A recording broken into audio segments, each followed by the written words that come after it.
जी में way of worship नहीं है, वो शास्त्र विधि त्याग कर मनमाना आचरण है, वो हमने नहीं करना चाहिए, वो व्यर्थ है। फिर भगवान को पाना बहुत आसान। गीता जी में कहा कि मेरी भक्ति करनी है तो ओम इति एकाक्षरम ब्रह्म व्यवहारण माम अनुसमरण ये पर्याति तो जमदेहम सयाति परमाम गतिम 8वें अध्याय के 13वें श्लोक। मुझ ब्रह्म का केवल एक ओम मंत्र है, नथिंग एल्स। अंतिम सांस तक भक्ति करता हुआ जो शरीर छोड़कर जाता है सो याति परमाम गतिम, वो मेरे यानी ब्रह्म से मिलने वाली जो परम गति है उसको प्राप्त होता है। कहाँ? ब्रह्म लोक में चला जाता है। और गीता ज्ञानदाता अपने विषय में कहता है 4थे अध्याय के 5वें और 9वें श्लोक में, 2रे अध्याय के 12वें श्लोक में, 10वें अध्याय के 2रे श्लोक में कि अर्जुन मेरे और तेरे बहुत जन्म हो चुके, तू नहीं जानता। इससे सिद्ध हो गया कि गीता ज्ञानदाता भी नाशवान है, जन्म मृत्यु होती है, तो इसके उपासक भी इस दीर्घ रोग से ग्रस्त रहेंगे, परम शांति हो ही नहीं सकती जब तक जन्म मृत्यु है, शाश्वत स्थान इसको मिला नहीं। तो 18वें अध्याय के 62वें श्लोक में इसलिए कहा कि तू सर्वभाव से उस परमेश्वर की शरण में जा, उसकी कृपा से ही तू परम शांति को और सनातन परम धाम को प्राप्त होगा। अब सनातन परम धाम जो सदा रहने वाला सतलोक को चला जाएगा, वह परम शांति होगी। 8वें अध्याय के 5 और 7 श्लोक में कहता अर्जुन तो मेरी भक्ति कर मुझे प्राप्त होगा, पर युद्ध करना पड़ेगा, युद्ध भी कर। और युद्ध करने वाले को शांति कहाँ? तो ओम से शांति नहीं हो सकती। ओम का जाप ब्रह्म का, ब्रह्म कह रहा है मेरी प्राप्ति के लिए ओम जाप कर, युद्ध भी कर, करना ही पड़ेगा। और तुझे परम शांति चाहिए तो उस परमात्मा के पास जा, यहां कोई शांति नहीं है। उसके लिए क्या बताया 17वें अध्याय के 23वें श्लोक में कि ओम तत्सतिति निर्देश है ब्रह्मण तिर्वेद समर्थ है, सच्चिदानंद घन ब्रह्म का केवल एक ओम तत्सत, ये 3 मंत्र का जाप है, नथिंग एल्स, और कुछ नहीं। यही निर्देश है, फाइनल फैसला है। और पुण्यात्मा ओम तो ब्रह्म का ये बिल्कुल, ये तो स्पष्ट है, यही मंत्र है। और तत् और सत ये सांकेतिक हैं, गुप्त हैं, कोड वर्ड है, ये दास बता सकता है, इस पृथ्वी पर किसी के पास नहीं है। यदि कोई इस दास से ये सुनकर फिर आगे आप पे प्रभु पाक जाएगा, गुरु बन जाता है, नाम देता है, वो अनधिकारी है, वो सबसे बड़ा शत्रु है आपका। क्योंकि एक छोटा सा लाइसेंस आप बनवाते हो, ड्राइविंग लाइसेंस या पासपोर्ट, वो भी नकली कोई बना देगा तो वहाँ पकड़ा जाएगा जहाँ पर उसकी आवश्यकता पड़ेगी, फिर उसमें बहुत देर हो चुकी होगी और सजा के पात्र भी होंगे, दोनों होंगे, बनाने वाला भी बनवाने वाला भी। तो ये ओम तत्सत ये 3 मंत्र अभी आपको बताया था 15वें अध्याय के 16 और 17 श्लोक में 3 पुरुष है, एक सरपुरुष, एक अक्षर पुरुष, एक परम अक्षर पुरुष। 8वें अध्याय के मंत्र 1 में अर्जुन ने पूछा कि हे प्रभु आपने 7वें अध्याय के 29वें श्लोक में जिस तत्परम के विषय में कहा कि उसको जानने के बाद फिर तो जरा मरण से ही छूटने का प्रयत्न करते हैं साधक, यहाँ की किसी वस्तु नहीं मांगते। तो 8वें अध्याय के 1 मंत्र में पूछा किम तत्परम, 8वें अध्याय के 3रे श्लोक में कहा कि वो परम अक्षर ब्रह्म है। तो 15वें अध्याय के 17वें श्लोक में वो परम अक्षर ब्रह्म की तरफ संकेत है कि उत्तम पुरुष है तू अन्य परमात्मा इति उदाहरते, ये लोक तरम अविश्य विवर्ती अवैश्वर है। तो 3 पुरुष है, एक सरपुरुष, ओम तो सरपुरुष का नाम है, सरब्रह्म भी कहते हैं इसको, ज्योति निरंजन काल भी कहाता है ये। और अक्षर पुरुष इसका ये तत् मंत्र है, ये गुप्त है, ये दास बताएगा। और ये ओम और तत् मिलकर 2 अक्षर का नाम बनता है, ये सतनाम कहलाता है। ये राधा स्वामी वालों की पुस्तक आपको दिखाई थी, वो सारवचन वार्तिक और शिवजाल जी के वचन थे, उसमें सतनाम का उन्हें पता नहीं, वो खान का है पीन का, ये कोई स्थान है या कोई भक्तिकरण का या कोई एंड बैंड बोल रहे सारी।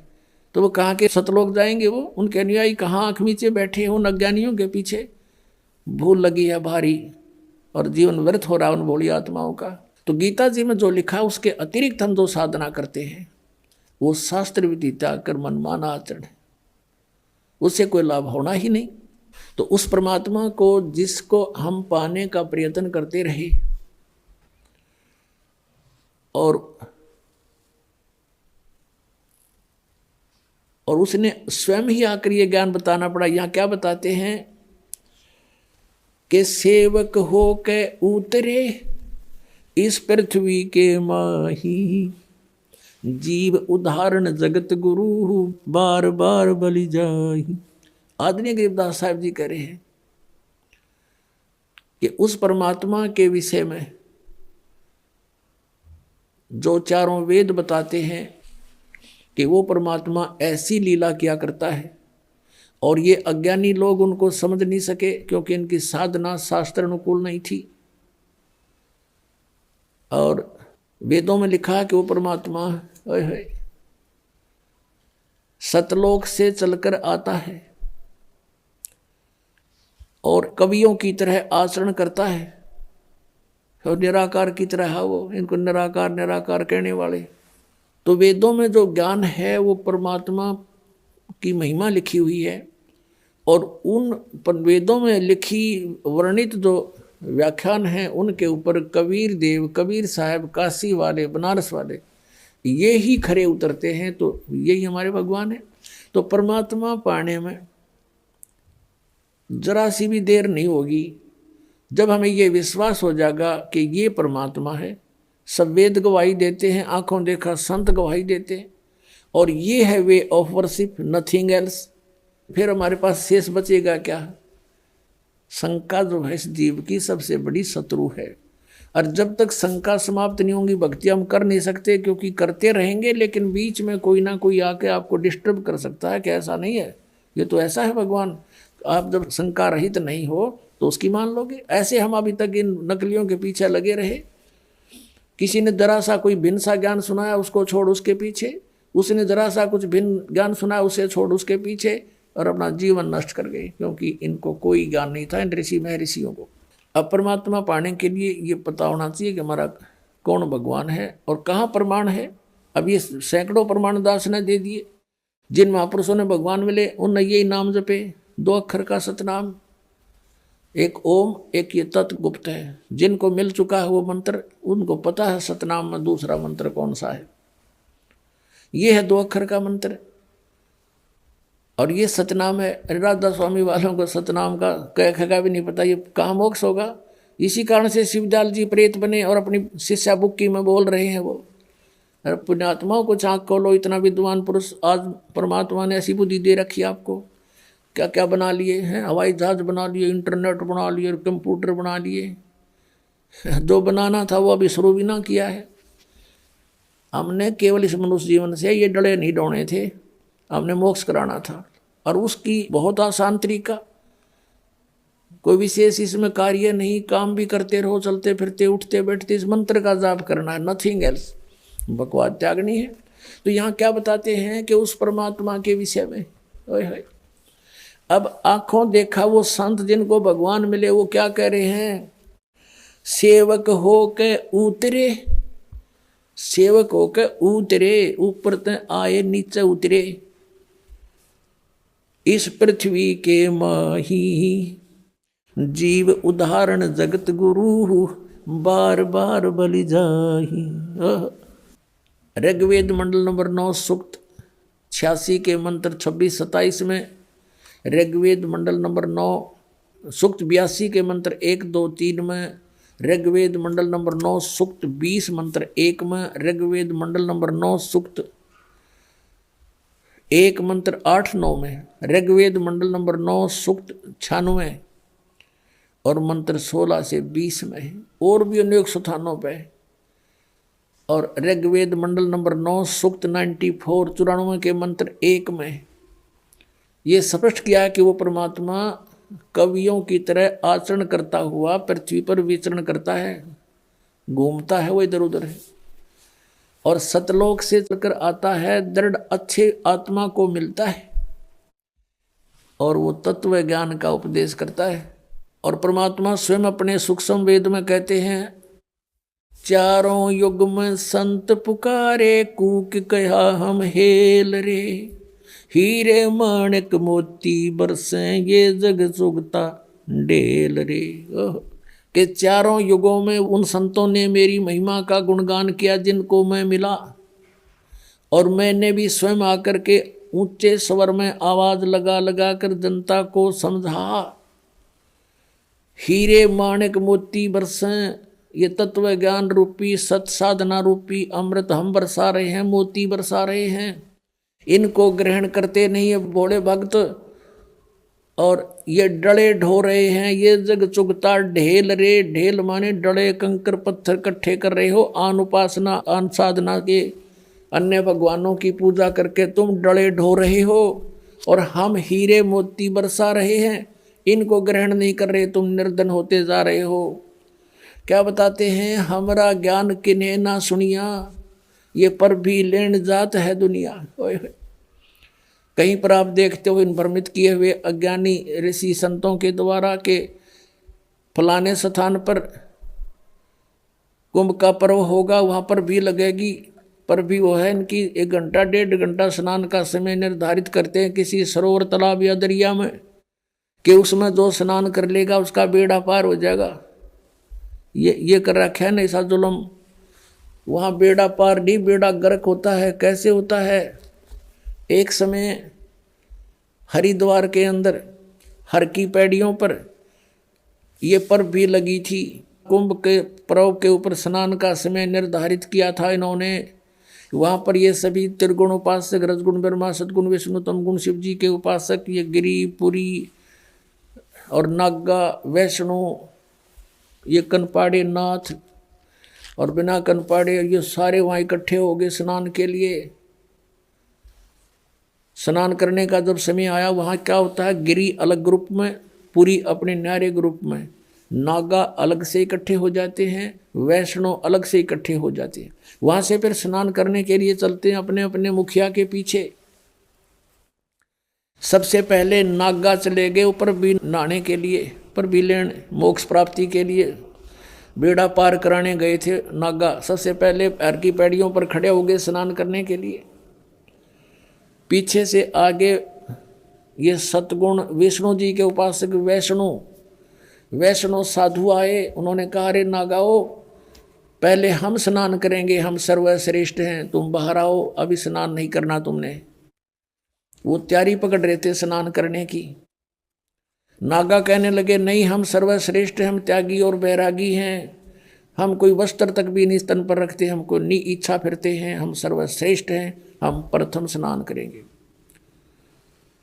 अब वैष्णो साधुओं ने कहा कि तुम बाहर आ जाओ नागो, तुम काहे के श्रेष्ठ हो, तुम नहाते ना धोते, राख लपेटे फिरते हो, सरड फड़ तुम टट्टी के हाथ भी नहीं धोते, और तुम काहे के श्रेष्ठ हो, बाहर आओ, हम प्रथम स्नान करेंगे।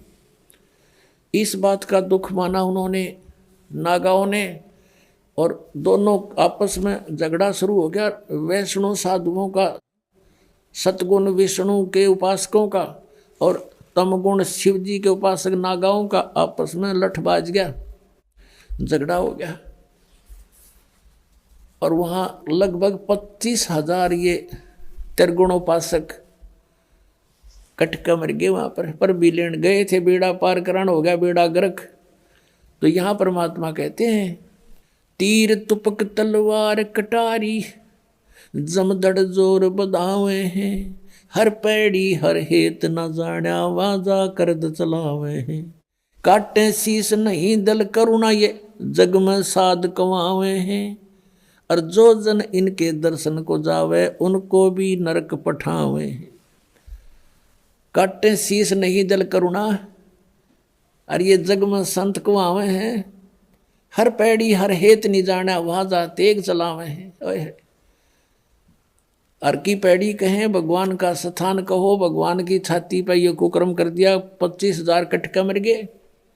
ले ली पर भी टिंडे वहाँ पर, ये है इनके तीर्थ स्थान नहाने के। और किसी को मना करता है तो इन्होंने कहा, हमारी तो भावनाओं को ठेस पहुँचा दिया। अरे ये कोई भावना हुई? अब जैसे कोई बालक, कोई बिजली का तार टूटा पड़ा है, उसमें स्पार्किंग हो रही है, बच्चा उसको आतिशबाजी जानकर पकड़ने जा रहा है, और कोई बुद्धिमान व्यक्ति उसको देख रहा है, उसको भागकर उठाकर उस बच्चे को उसकी जान बचा देता है। बच्चा रोता है क्योंकि उसकी भावनाओं को ठेस पहुंचा है।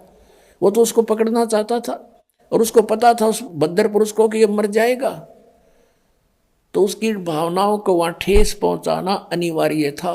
तो इस दास का उद्देश्य यही है, इसको अगर तुम ठेस मानते हो तो ठेस सही, पर तुम्हारी जान बचेगी ना, सारी वीरान मट्टी होगी आपकी, क्योंकि शास्त्र विरुद्ध साधना करके। तो यहाँ क्या बताते हैं, चारों युग में संत पुकारे कूक कहा हम हेल रे, हीरे माणिक मोती बरसे ये जग चुगता डेल रे। अब चारों वेदों में ये प्रमाण है कि वो परमात्मा ऊपर सतलोक में रहता, तीसरे मुक्ति धाम में, और वहां से चलकर आता है गति करके बिजली जैसी गति से।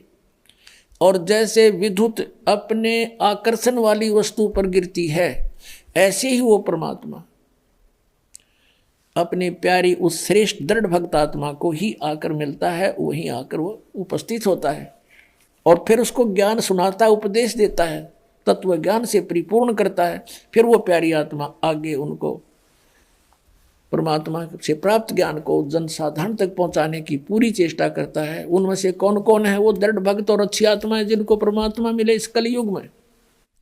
आदरणीय मुरुगदास साहिब जी, आदरणीय धर्मदास साहिब जी, आदरणीय मुरुगदास साहिब जी, ये अरोड़ा जाति से थे, खत्री जाति से, किसान थे। और आदरणीय दादू साहिब जी, आदरणीय नानक साहिब जी, जो सिख धर्म के प्रवर्तक हैं, लेकिन ये भी कालूराम मेहता खत्री यानी अरोड़ा जाति से ही थे और सिख धर्म के प्रवर्तक यही माने जाते हैं। आदरणीय दादू साहिब जी, आदरणीय गरीबदास साहिब जी, गांव छुडानी, जिला झज्जर, हरियाणा वाले, जिसके उपलक्ष्य में ये शुभ समागम हो रहा है। जिस दिन परमात्मा कबीर साहब सतलोक से चल कर आए थे, वो सतपुरुष और अपनी उस दृढ़ भक्त अच्छी आत्मा गरीबदास जी को मिले थे, सचखंड दिखाया था और वापस छोड़े थे। ये वही समागम हो रहा है। आदरणीय गीसा दास साहिब जी, गांव खेखड़ा, जिला मेरठ, उत्तर प्रदेश वाले, इनको भी ऐसे ही मिले थे और 3 दिन तक इस गीसा साहिब जी का भी ऐसे ही स्थिति रही थी, बेहोश पड़े रहे थे। गरीबदास साहिब जी को भी 8-7 घंटे तक ऐसे ही मृत मान लिया गया था और ऐसे दादू साहिब जी भी 3 दिन तक बेहोश पड़े रहे थे। ऐसे ही नानक साहिब जी भी 3 दिन तक उनको अंतर ध्यान कर दिया गया था, उनके शरीर को कहीं रख दिया गया था परमात्मा द्वारा और सचखंड दिखाकर, सतलोक दिखाकर अपने से परिचित करके बेई नदी से लेकर गए थे, फिर वापस छोड़ दिया था। उसके बाद उस महापुरुष ने अपनी नौकरी त्याग दी, परमात्मा का प्रचार किया, 12 वर्ष तक घूम घूम के परमात्मा से प्राप्त ज्ञान का, और फिर 16 वर्ष तक बैठ के अपने घर पे साधना की। परमात्मा ने संकेत कर दिया था कि बहुत हो गया, अब अपनी भक्ति करो, पीछा छुटवाओ, अब आने दो समय, फिर देखेंगे। अभी सतनाम उनको दे दिया था आदरणीय नानक साहिब जी को, लेकिन आगे ना देने की प्रतिज्ञा करा दी थी कि किसी को नहीं बताना अभी, नहीं तो इन काल के दूतों नकली पंथों के हाथ में लग जाता है सतनाम 2 अक्षर का। आदि ने कह खगा भी को नहीं पता सतनाम है क्या, परमात्मा ने ऐसा गुप्त रखा और आपके लिए खजाना खोल दिया। अब इस एक सेंटेंस, एक पवित्र वाणी को आपके समक्ष सरलार्ज करने के लिए कितना उदाहरण देने पड़े। कौन सी वाणी को? ओए होए, सेवक होकर उतरे इस पृथ्वी के माही, जीव उदाहरण जगत गुरु, बार बार बलि जाही। पुण्यात्मा, आप तो बालक हो और काल के इस नकली सुख की भांग पिए पड़े हो। जिसका बालक बिगड़ जा, निकम्मा हो जा, शराब स्वरूप पी के कितनी गिरा पड़ा हो, तो पिता को माता को पता लग जाए, दौड़े जाया करें, उसने लाओगे, उठा समझाओ, जाके नवावें धोवाएंगे, उसको कोई ऐसी औषधि देंगे जिससे उसकी शराब उतर जा, क्योंकि वो उसके हमदर्द हैं। तो हम सभी काल की भांग पिए पड़े हैं। कबीर साहब कहते हैं, कबीर ये माया अटपटी और सब घट आन अड़ी, किस किस न समझाऊं या कुएं भांग पड़ी। सब एक प्रकार की बातें बोलते हैं, इनमें माया दिखाई देती और कुछ भी ना दिखता। इनको मालूम है कि वो व्यक्ति करोड़पति था, 1 सेकंड में मृत्यु होगी। अब कहाँ गया वो करोड़पता, उसके साथ कहाँ गई वो माया? सर्व सोने की लंका थी वह रावण से रणधीरम, एक पलक में राज विराजी फिर जम के पड़े दंजीरम। परमात्मा कहते हैं, भक्ति ना क्या होता है ये भ्रम रहा संसार, एक रति कंचन पाया नहीं रावण चलती बार। रतन एक रति कंचन 1 ग्राम गोल्ड भी नहीं प्राप्त कर सका, सारी सोने की लंका बना रखी थी, जाते समय कुछ नहीं लेकर जा सका। तो यहाँ हमने जीने के लिए जो आवश्यक वस्तुएं हैं केवल वही संग्रह करनी चाहिए, इसे ज़्यादा हम करते हैं तो बकवाद कर रहे हैं। क्योंकि हमने सतलोक चलना है। सतलोक में वो स्थायी सुविधाएं हैं, यह स्थायी है ही नहीं।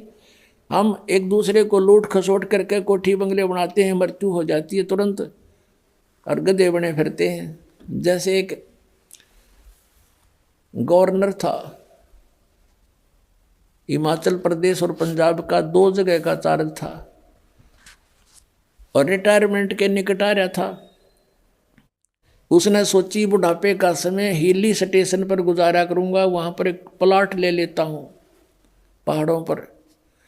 वो प्लाट लेने के लिए 3 करोड़ रुपये, पहले ये 100 के नोट थे, ये बड़े नोट नहीं थे 500 और 1000 के, उसमें 100 के नोट 3 करोड़।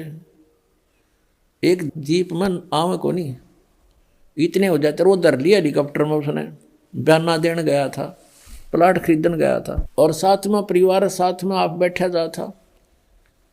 वो इतने लोड में हेलीकॉप्टर क्रश हो गया, वो स्वयं भी मरा, परिवार मर गया, एक लड़का शेष रहा था, बाकी सब मर गए उस हेलीकॉप्टर में। और उन नोटा न गडरिए ठाए फिर गधे खाओ भेड़ खाओ उन कागजा ने, और वो मर गया वहाँ पर। और फिर समाचार पत्रों में आया था कि 40 करोड़ रुपया उस टाइम, 40 करोड़, 100 के नोट 40 करोड़ एक बहुत बड़े हाल में नहीं आए।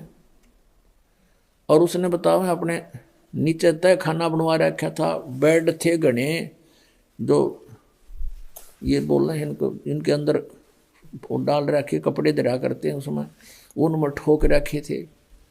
बता वो बनेगा किसी गधा, किसी कुत्ता, सुअर, बैल बन के पूरे करेगा जो लूट रखे थे, और वो जोड़ा जाड़ा यहीं रह गया। तो ये ज्ञान हमने सत्संग से समझना पड़ेगा। जब भक्ति करनी है, परमात्मा पाना है, तो आपने ये मर्यादा, इस नियम से रहना पड़ेगा। और आपको आवश्यकता कुछ वस्तु की होगी तो भगवान आपको अनायास ही देगा, आप देगा, आप इस मर्यादा से रहें। तो अब क्या बताते हैं कि आप जी ने इधर ध्यान कभी दिया नहीं, क्योंकि इधर ध्यान तो जब दे जब हमें कोई बताने वाला हो। हमें तो ये गुण गाएंगे, बदले रे भगवान, भगवान की सा भगवान निराकार, चलो भाई निराकार होगा। अब भगवान से हम मिलना चाहते हैं, हर भगवान निराकार बताते हैं, हमारी बुद्धि काम नहीं करे थी कि ये क्या बोल रहे हैं, बकवाद कर रहे हैं। अब जैसे किसी बेटी का विवाह करते हैं माता पिता, और उसकी माता बताती है बेटी जिस लड़के से हम तेरा रिश्ता करके आए हैं वो ऐसा है, ऐसा है, उसके पास ऐसी संपत्ति है, उनका ऐसा मकान है। तो रुचि बनती है बालक की। और कोई नो कह दे बेटी तेरा विवाह कर दिया और पति तेरा है ही नहीं, वो तो निराकार है, तो वह बता के गड्ढेगी वहाँ पर, वह क्या करेगी उस निराकार पति का। तो अब हम परमात्मा से मिलने की चेष्टा करते हैं और कहते हैं भगवान निराकार है। और ये राधा स्वामी पंथाले, धन धन सतगुरु पंथ सिरसाले, डेरे वाले, सच्चा सौदे वाले, और जय गुरुदेव वाले, और ये जनौद वाले, भिवानी वाले, ये एक राधा स्वामी पंथ समझो सारा ही। और इनका विधान है कि सतलोक में भगवान नहीं, सतपुरुष नहीं है, वहाँ तो चेतन ही चेतन है, चैतन्यता ही चैतन्यता है, प्रकाश ही प्रकाश है। और आत्मा उस प्रकाश में ऐसे मिल जाती है जाकर जैसे बूंद समंदर में, वो तो डूब कर मरना हो गया, फिर कोई बात हुई है। तो ये विधान है, करोड़ों व्यक्ति डबो दिए इन अज्ञानियों ने, शास्त्र विरुद्ध साधना करा के काल के जाल में फंसा दिए। अब कहें तो दुख मानते हैं श्रद्धालु भी कि रामपाल तो आलोचना करता है। आलोचना की परिभाषा बदल ली तुमने ज्ञान के कारण। सत्य कहना आलोचना नहीं होती, वह सत्य होती है। आलोचना होती है किसी के बारे में झूठी बकवाद करे। हम तो विद प्रमाण बोलते हैं, आप ही के पुस्तकों से दिखाते हैं कि ये देखो दुर्गति हो रही तुम्हारे परम धनी शिवदयाल की, भूत बनकर अपनी शिष्या बुक्की में फिर शंका समाधान करने लग रहा बैठ के। वो कहते हैं तो अनामी लोक में चला गया, अनामी लोक में कहाँ गया, तो बुक्की लोक में आ गया। अब यहाँ क्या बताते हैं, सेवक हो के उतरे इस पृथ्वी के माही, जीव उदाहरण जगत गुरु बार बार बलि जाही। गरीबदास जी कह रहे हैं कि एक दास बनकर आए भगवान, सेवक होकर उतरे इस पृथ्वी के माही, उतरे सतलोक से चल के आए। और किस उद्देश्य से, जीव उदाहरण जगत गुरु। और कहते हैं बार बार बलि जाऊं मैं, गरीबदास जी कहते हैं बलिहारी जाऊं इस परमात्मा के ऊपर जो किसे दयालु हैं, कैसे दयालु हैं। सतलोक से इतने सुंदर लोक को छोड़कर हमारे लिए यहाँ आते इस गंदे लोक में जहाँ पर आहार भी उपलब्ध नहीं ढंग का। और दास बन के आए कबीर दास, कबीर दास सांस गेल जितनी वाणी बोली कबीर दास, दास कबीर। परमात्मा जब क्यों उन्होंने दास कहा कि हमने भी यदि सतलोक पाना है तो ऐसे ही हम अपनी क्रियाएं बनानी पड़ेंगी। यहाँ पर कोई भी जिसने अपने आप को स्वामी माना है वो पेटे हैं अंत में। किसी राजा को देख लो, इन हिरण्यकशिपु को देख लो और रावण को देख लो, भक्ति करें और साथ बकवास नहीं चलेगी। अब रावण जैसी साधना कोई नहीं कर सकता, यहाँ से धड़ काट कर चढ़ा दी, भगवान के निमित्त समर्पित कर दिया। लेकिन कुठोड़ कुपात्र के स्थान कुपात्र को दे दिया, वो शीश सुपात्र को देता तो लाभ होता। शिव की उपासना तमोगुण की करके राक्षस कहलाया।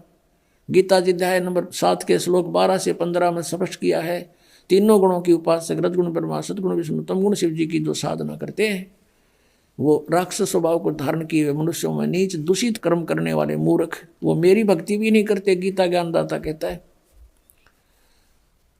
तो इस प्रकार ये भक्ति भी करते थे, दास नहीं बने, तो अंत में क्या हुआ इनके साथ। तो यहाँ क्या बताते हैं, सेवक होकर उतरे और इस पृथ्वी के माँ जीव उदाहरण जगत गुरु बार बार बलि जान। अपने प्यारी आत्माओं का उद्धार करने के लिए वो जगत गुरु यानी सबका गुरु, सबको तत्व ज्ञान देने वाला केवल एकमात्र कबीर जी हैं और वही परमात्मा है। अब फिर बताते हैं वो कहाँ आए, काशीपुरी कष्ट किया उतरे अदर आधार, अदर आधार यानी ऊपर तो नीचे आए। मोमन को मुजरा हुआ वहां जंगल में दीदारे। मोमिन यानी उस नीरू नामक मुसलमान जुल्हाई को परमात्मा ने जंगल में दर्शन दिए लहरतारा तालाब पर। अब उस परमात्मा का कितना सुंदर शरीर था। कोट कर्ण शशिभान सुध आसन अदर विमाने, परसत पूर्ण ब्रह्म को शीतल पिंड और प्राणी। अब परमात्मा का कहते हैं ऊपर आसन अधर विमान, सतलोक में तो उस परमात्मा का ऐसा शरीर है, करोड़ सूर्य करोड़ चंद्रमा ऐसी शोभा है। कोट किरण शशि भान सुध, शशि माने चंद्रमा, भानु माने सूर्य। कोट किरण शशि भान सुध वो आसन अधर विमाने। और वही परमात्मा फिर कहते हैं बालक रूप में, परसत पूर्ण ब्रह्म को शीतल पिंड और प्राण। कहते हैं माई का नीरू ने जब परमात्मा को सीने से लगाया, कहते उसके प्राण आत्मा में एकदम शांति छागी, जैसे जले हुए पर बर्फ रख दी जाती है, एकदम शांत कर देता है। फिर क्या बताते हैं, गोद लिया मुख चूम कर हेम रूप झलकनते, जगर मगर काया करे जैसे दमके पद्म अनंत। उस माई ने शिशु रूप धारी बालक को कहते हैं मुंह चूम्या, गोद में लिया। और परमात्मा का कैसा रूप था, हेम रूप झलकंत। हिम माने बर्फ। और परमात्मा कबीर जी बालक रूप में कैसा सुंदर शरीर था, कहते बर्फ जैसा सफेद शरीर। जैसे कोई कपड़ा लेने जाते थे ना दुकान पर, तो यूं कहा करते भाई स्नो वाइट कलर देना। स्नो वाइट माने बर्फ जैसी सफेदी वाला। तो यहाँ कहते हैं गोद लिया मुख चूम के और हेम रूप जलकंत, हिम की तरह झलक रहे थे परमात्मा। और जगर मगर काया करे जैसे दमके पद्म अनंत। इतना सुंदर शरीर मालिक का जगमग जगमग काया करे जैसे नरे पद्म चमक रहे हों, इतना सुंदर नूर था दाता का। फिर ये सा रूप दिखा के फिर बालक के रूप में हो गए। अब नीरू स्नान करके बाहर आया और नीमा उस बालक के प्यार में इतनी मदहोश हो गई थी, वो सब सुध बिसरा बैठी थी। बार बार कभी ऊपर को देख रही थी, कभी बालक के मुख को देखकर सो शुक्र बना रही थी, गदगद हो रही थी और झूम रही थी। अब उसने देखा कि नीरू ने अपना आइडिया लगाया कि पहले हम हिंदू थे, हमें बाई फोर्स मुसलमान बना दिया। अब हिंदुओं से हमारा लिंक नहीं, मुसलमानों में ऐसी अभी कोई हमारी पकड़ नहीं।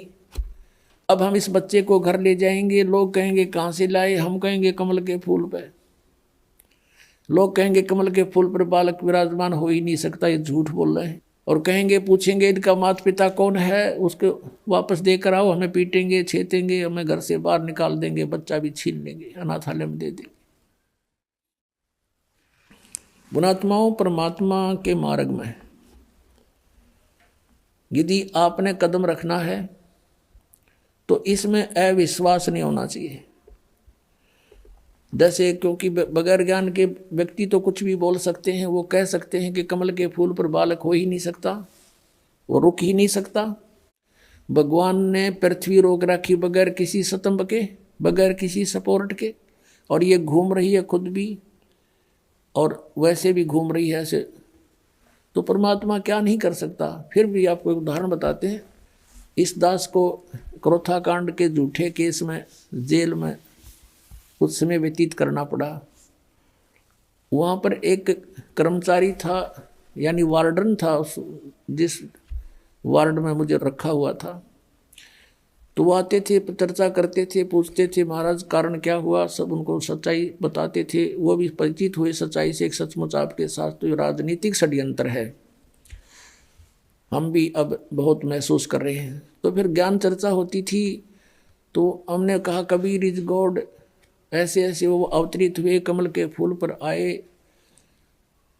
तो उससे पहले वही वार्डन, वो पुलिस वाला कह रहा था, 2 दिन पहले चर्चा चल रही थी, कहने लगे जी हमारा एक मित्र है पुलिस वाला, उसके घर पे एक बथुआ है। बथुए का पौधा आपने देखा होगा, 1.5-2 फुट का होता मैक्सिमम, हमने तो इससे बड़ा देखा नहीं था। वो बता रहा है कि बथुए का पौधा 10 फुट ऊंचा है, 10-11 फुट, और नीचे से उसका पेड़ जो है तना लगभग 3-4 इंच मोटा है, और वो सदाबहार है, यानी पूरे वर्ष वो हरा भरा रहता है, उसके पत्तों का साग बनाकर खाया जाता है। अब हमने तो अविश्वास हुआ नहीं, भी होगा, हो सकता है, कोई बड़ी बात नहीं।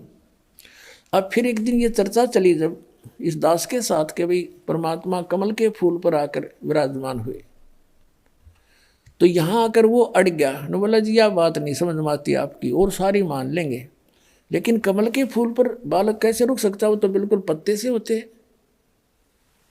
मेरे फिर वह बात याद आएगी, मैं कहने लगा भगत एक बात बताओ, आप परसों बता रहे थे कि आपके एक मित्र के घर पर एक बथुआ है और वो 3-4 इंच मोटा उसका तना है और 10 फुट ऊंचा लंबा है, ये संभव हो सकती है? कभी देखा तो नहीं, हमने तो 2 फुट से ऊपर कभी बथुआ देखा नहीं, हम किसान परिवार में जन्म हमारा, और आप ये कह रहे हो कि ऐसा था। वो भी मान रहे हैं कि परमात्मा कुछ भी कर सकता है, उसकी बुद्धि सेट होगी तुरंत। जब एक 10 फुट का बथुआ हो सकता है तो क्या कमल का फूल इतना स्ट्रॉन्ग नहीं हो सकता जिस पर बालक लौट जाए? तुरंत मान गया, ने बोला जी हो सकता है, 100 हो सकता है। न्यो भी चल रहे थे हम, आप पे कह रहा है ऐसा बथुआ देखा, जब मैं न्यो को नहीं मान सकता, मैं वो तो बथुआ इससे ऊपर होता ही नहीं, तो वो मान गया। तो पुण्यात्मा, ऐसे हमने सध्यात्म मार्ग को समझना है, इसमें इम्पॉसिबल नहीं होता कुछ भी।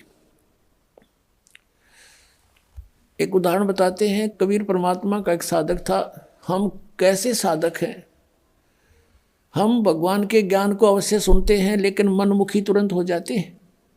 अब वो साधक घर छोड़कर जंगल में पहाड़ पर जाकर बैठ गया और वहाँ दिन रात भक्ति कर रहा था, साधना करता था। एक दिन वो क्या करता था, वहाँ से नीचे उतर कर आता था, एक सरोवर था नीचे, थोड़ा पहाड़ से नीचे की तरफ, पहाड़ी पर ही था, बना हुआ था, लेकिन वो और ऊंची पहाड़ी पर रहता था। वहाँ आकर स्नान करता था और जल भर ले जाता था अपना करमंडल में। एक दिन वो बीमार हो गया, इतना असहाय हो गया कि वो स्नान करने मुंह धो नहीं सकता था, और मुंह धोए बिना वो भगवान नहीं बच सकता था। इस तरह की अपनी अटकल बना रहा था। तो वो रोने लग गया बहुत बुरी तरह, हे भगवान मैं मुंह धोऊंगा कैसे, मुंह धो नहीं सकता, आपको याद कैसे करूंगा, ऐसे तड़प कर रहा था। अब कहते हैं दारी मेरे संत की मोह से मिटे नहीं अंश। अब उसके लिए परमात्मा ने क्या किया, इतनी जबरदस्त वर्षा कर दी कि पूरी पृथ्वी पर जल ही जल हो गया, कम से कम 200 400 फुट ऊंचा। और फिर वो जल उस पहाड़ी के निकट पहुंचा जहां वो संत बैठा था। इतना निकट कर दिया वो जल कि उसने ऐसे देखा, अरे जल यहाँ आ गया, अरे वर्षा इतनी अच्छी होगी। और उसने फिर मुंह धोया, मुंह धो के पानी पिया। फिर उसने देखा ये तो सब कुछ नाश हो गया, प्रलय होगी। फिर उसको आकाशवाणी हुई कि तेरे लिए ये करना पड़ा मुझे। तब रोने लग गया, हे भगवान मुझ पापी के लिए इतना अनर्थ हो गया, सारी जनता मर गई मालिक। कहते उसी एक्शन एज इट इज कर दिया, जो कहता हूँ एज इट इज, जैसे जो जहां काम कर रहा था एज इट इज कलम पकड़ी तो कलम में पकड़ा बैठा वहां पर। तो यहाँ के बारे में कहते हैं, मौला थल से जल करे और जल से थल कर देत, साहेब तेरी साहेबी अब श्याम कहूँ अक्सवेत। परमात्मा एक सेकंड के कुछ क्षण में भी पूरी पृथ्वी पर जल ही जल विनाश कर सकता है। और दूसरे क्षण में जो का तू आपको जैसे यहाँ बैठे हो ऐसा ही बैठा दे, आपका याद भी ना हो मेरे गिल बनी थी क्या। इतना सामर्थ्य परमात्मा में है। और हम इन अनाड़ियों के कारण, अज्ञानता के कारण, शास्त्र विरुद्ध साधना करने के कारण, परमेश्वरीय लाभ से वंचित रहने से हम ये सोच बैठे हैं ऐसा नहीं हो सकता, ऐसा नहीं हो सकता। और ये अगर मगर जो है ये हमारे भक्ति मार्ग को समझने में बहुत बड़ी बाधा है।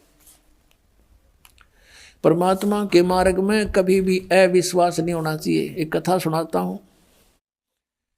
इस दास को जब तक ये ज्ञान नहीं प्राप्त हुआ था तब ऐसे ही कोई जैसा भी कोई ज्ञान देता उसको उसका सच्चाई लगता था हमें। हमारे घर पे हमारे किराए के ऊपर एक आर्य समाज का एक व्यक्ति रहता था। वो टीचर था, वो शास्त्री बताता था अपने आप को, और बहुत अच्छी नेक आत्मा था, बोलन बतलाने का स्वभाव ठीक था उसका। तो फिर मुझे उपदेश प्राप्त हो गया। पहले जब हम चर्चा करते थे उससे तो वो कुछ भी कह देता था, उसकी बात को मानते थे। वो महर्षि दयानंद का पुजारी था। जब दास को ये ज्ञान हुआ, सन 1988 में नाम प्राप्त हुआ,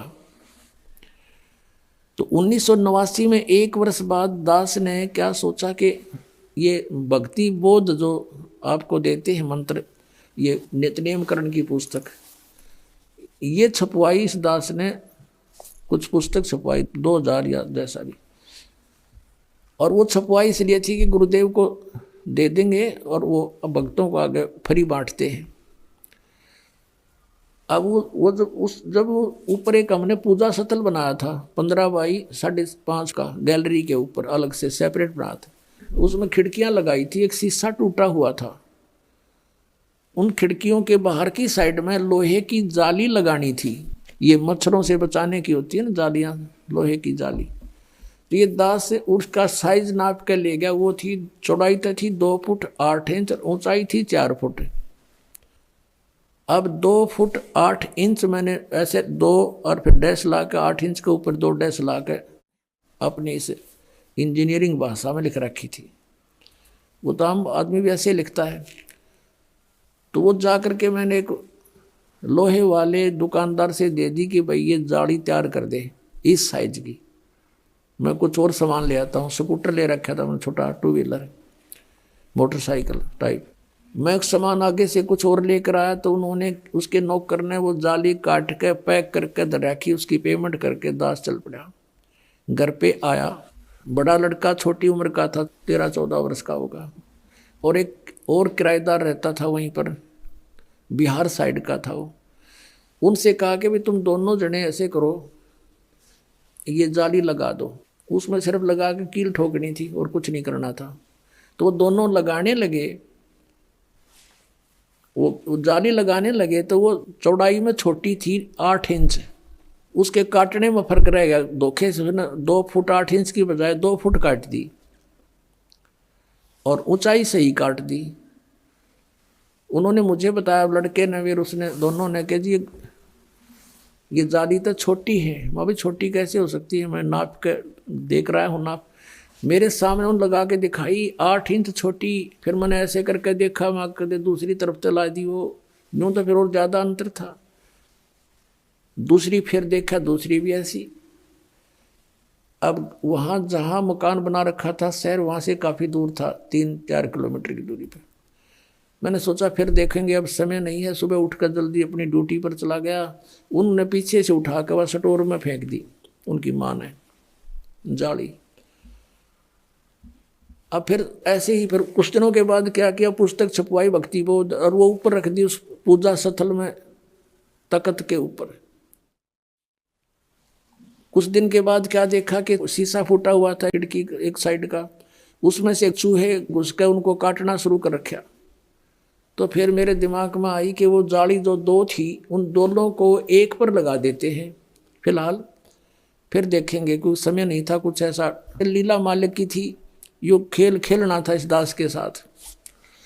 तो मैंने उन बच्चों से कहा कि भाई ऐसे करो, वो जाली जो छोटी थी कहाँ जी, वो ऊपर रखी है स्टोर से निकाल के, इन दोनों को ऊपर ओवरलैप करके एक खिड़की को कवर कर दो, इसमें से चूहे घुसते हैं। और पुस्तक काट दी भगवान की। उन्होंने कहा ठीक है जी। मैं चला गया अपनी ड्यूटी पर। तो शाम को मुझे चिंता थी कि नहीं लगा रखी होगी तो बच्चों से लगवाऊंगा। तो क्या देखा कि एक जाली लगा रखी है, एक जाली नीचे पड़ी है। अब मैंने देखा कि वो एक ही जाली पूरी पूरी लगी हुई है और कुछ एक्स्ट्रा लटक रही है। मैंने उनकी माँ से पूछा कि ये जाली वही है या कोई और चेंज करवा लाए बच्चे। उसने कहा जी मैं सुबह से इसको कह रही थी भाई तू लगा दे, इस जाली को लगा लो, तेरा पापा फिर नाराज होगा। और ये मान नहीं रहा था, खेलने चला गया। अब आया था 20 मिनट पहले और मैंने उतार के ये अभी दी थी इनको। वही किराएदार जो अनिल नाम था उसका, बिहार का रहने वाला था, उन दोनों ने सीढ़ी लगा करके वो एक साइड में लगा दी थी और वो एक लादी एक पड़ी। मैंने कहा ये जाली तो छोटी थी। अब उनका ध्यान नहीं इतना और मेरा कलेजा पकड़ लिया। मैंने कहा बच्चा कहाँ है, वो बुलाया, दोनों इकट्ठे करे कि भी सच्ची बताओ। मैंने लड़के से कहा मेरे सिर पर हाथ रख के और कबीर साहब की कसम खा बेटा कि तू और नहीं लाए जाली। अगर नहीं पापा अभी मेरी मां उतार के नीचे डाली है। अरे ने पूछ लो, अभी लगाई हमने। फिर मैंने उनको याद दिलाया कि ये छोटी थी जब तुम पहले लगा रहे थे, साल भर पहले, 8-9 महीने पहले। कहाँ ये छोटी थी, बिल्कुल छोटी। दोनों को याद आ गया। अरे अब ये कैसे पूरी होगी कि हमने नहीं पता। एक ये पड़ी, उनको जंग लगा हुआ थोड़ा थोड़ा। एक रेनी सीजन ऊपर का उतर गया था उसका, वर्षा का मौसम भी ऊपर का उतर चुका था। पुण्यात्माओं वो दिन है राज, ये दृढ़ हो गया इस दास को कि परमात्मा जो चाहे सो कर सकता है। हमने सुना था द्रौपदी का चीर बढ़ा दिया, परमात्मा ने दास की लोहे की जाली बढ़ा दी। ये कबीर परमेश्वर है जिसने लोहे की जाली को भी बढ़ा दिया इस दास को दृढ़ करने के लिए। अब दूसरी फिर उठाकर देखी, दूसरे पर लगाई हुआ, उस पर पूरी आ गई। पूरी के बाद भी 6 इंच एक्स्ट्रा नो लटक रही है। अभी तक थी वो, अब तो पता नहीं उतार दी होगी। ये सन 1989-90 की बात है। अब पुण्यात्माओं उस दिन के बाद इस दास का जीवन बदल गया कि परमात्मा जो चाहे सो कर सकता है। अब उसके बाद उस आर्य समाज के उस दयानंद के चेले तो बात हुई, शास्त्री था वो। मैंने ये सोचा कि देख कितना अच्छी आत्मा का आदमी, हर कित फंस रहा है यो। उससे जब चर्चा होती थी पहले कि द्रौपदी का चीर बढ़ा दिया, हम तो भगवान कृष्ण ने माना थे, श्री कृष्ण ने बढ़ा दिया, तो वो कहा करता कि ये सब बकवाद हैं, ये कभी हो सकता है, अब बढ़ा के दिखाओ कोई मुझे। वो तो वैसे श्री कृष्ण तगड़े थे, सूरवीर थे, जाकर धमका दिया होगा, खबरदार छोड़ दो उस लड़की ने, चीर बढ़ा करें कदे। तो हम ये भी मान लेते मतलब ऐसा हो गया होगा पहले। और जिस दिन से ये मालिक ने ये दया बख्शी, हम कैसे माने उस मूर्ख की इस बात को। तो फिर मैंने ये सोचा कि इसको समझाऊं अच्छी आत्मा का, शायद ये बात मान ले। क्योंकि पहले वो हर तरह एक बिल्कुल अच्छा आदमी लग गया था, बोलन में, बतलान में, विनम्र भाव में और अच्छी सुलझी हुई बात किया करता था। मैंने सोचा कि इसका कल्याण हो जाए, बता दूं। मैंने उसको प्रार्थना की, अपने वहाँ बुलाया, अलग बैठक थी, और उसे चर्चा की, क्या आप मानते हो कि द्रौपदी का चीर बढ़ा दिया था भगवान ने? बोला नहीं, ये कैसी बातें करते हो आप, ये हो ही नहीं सकता। मैंने कहा जी देखो, वो तो चलो पुरानी बात होली, हुआ या ना हुआ, लेकिन मेरे सामने हो गया, ये मेरी लोहे की जाली बढ़ गई और 8 और 6 14 इंच बढ़ गई है लोहे की जाली। ने बोला मैं नहीं मानता। मैंने उनकी बच्चों की माँ बुला ली, वो दोनों बच्चे बुला लिए कि बताओ भाई कैसे हुआ। उन्होंने सारी बता दी, सच्चाई ऐसे हुआ। ने बोला मैं नहीं मानता, अब करके दिखाओ। अब बता भाई, कौन समझाओ सनाड़ी ने। मैं चुप हो गया, मैं तो दिमाग, और लाल आंख होगी कुत्ती, कहते इतना शरीफ दिखे था, और कुत्ती बहुत ज़्यादा यानी क्रोधित सा हो गया। हमने सोचा भाई क्यों लड़ पड़ेगा, चुप हो गया मैं नहीं बोला। फिर मैं इस बुद्धू ने भी क्या बताऊंगा। हम 4-5 जने गवाही दे रहे हैं, हर एक उस अज्ञानी महर्षि की बात पढ़ा बैठा है। उसने ये देखा कि भाई ये कुछ महसूस कर गया, बोला नहीं। मैं बोला नहीं, फिर क्या बोलूँ, पसूत है। मैं चुप हो गया। उसने सोचा भाई जैसा भी उसके मन में आया, फिर वो बोला देखो आप इंजीनियर हो, एजुकेटेड हो, कोई मूर्खों को तो बहका भी दे, ऐसी बातें कर दे, आप कैसी बातें कर रहे हो। देखो मैं बताता हूँ महर्षि कैसे होते हैं। एक बार महर्षि दानंद योग अभ्यास कर रहा था एक बंद कमरे में, आसन पद्म लगा के, और वो जमीन से ऐसे उठता था और छत के सिर लगा के वापस आ जाता था।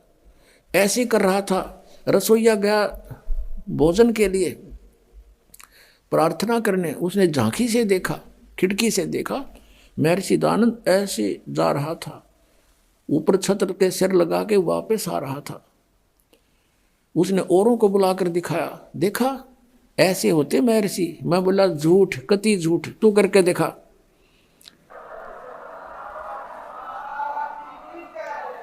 मैं बोला अब करके दिखा। ओडे का मुंह हो गया। ने हो गया तू घना सियाना बना दिया कबीर पंथिया ने, वो पहले वाला रामपाल ना रहा। मैं पहले वाला ना रहा, मैं तारे मूर्खा ही सारी बात मान्या करता। मेरी आंखों के साथ भी तेरी तू अभी उसी घेसी पेटी बातों को बोल रहा है। तो पुण्यात्मा, परमात्मा के मार्ग में अविश्वास नहीं होना चाहिए। एक 2 साधक थे, एक 40 वर्ष से साधना कर रहा था, बड़ी बड़ी दाढ़ी बढ़ा रखी, बैठक पति परमात्मा प्राप्त दिखाई देता। एक 4 वर्ष से साधना प्रारंभ की थी, नौजवान बच्चा था। एक देवदूत आता था भगवान के दरबार से, उन दोनों से मिलता था, घंटों भगवान की बातें चर्चा करके दोनों से। वो रहते थे अलग अलग, एक इधर एक दूसरी पश्चिम में, एक पूर्व में, गांव के नगर के। दोनों के पास चर्चा करके जाता था। एक दिन उस देवदूत ने भगवान से कहा, भगवान विष्णु से, कि भगवान आपके 2 भगत बड़े अटल हैं, आपके ऊपर पूरा विश्वास करते हैं।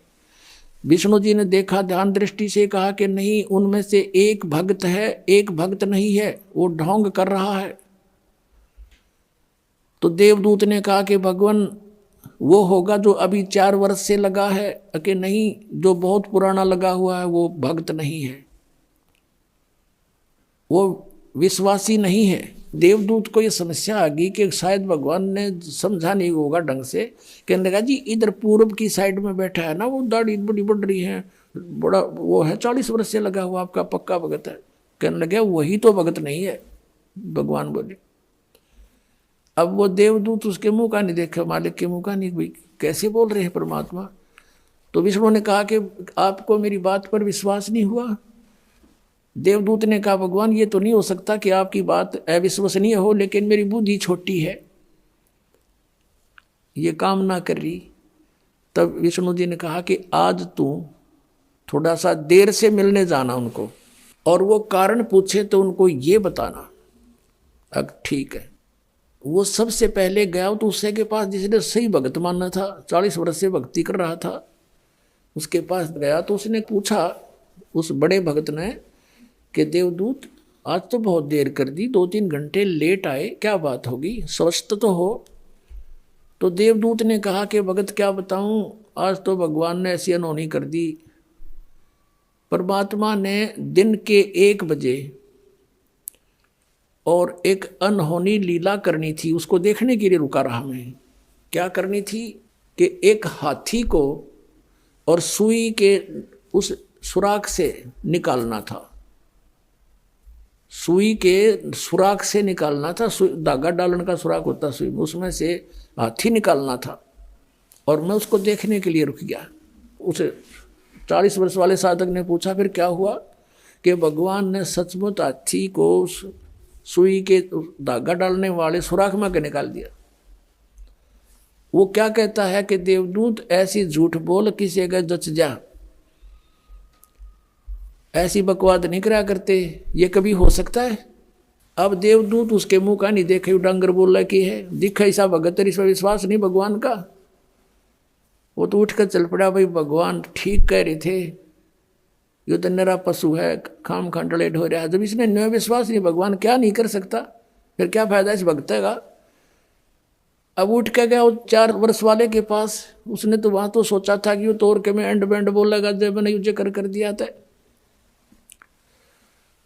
अब उसने भी यही प्रश्न किया कि देवदूत आपकी इंतजार कर रहा था, पलक बिछाए बैठा था, आएंगे आप, आते हो, चर्चा हो जाती है परमात्मा की, दिल लगता है।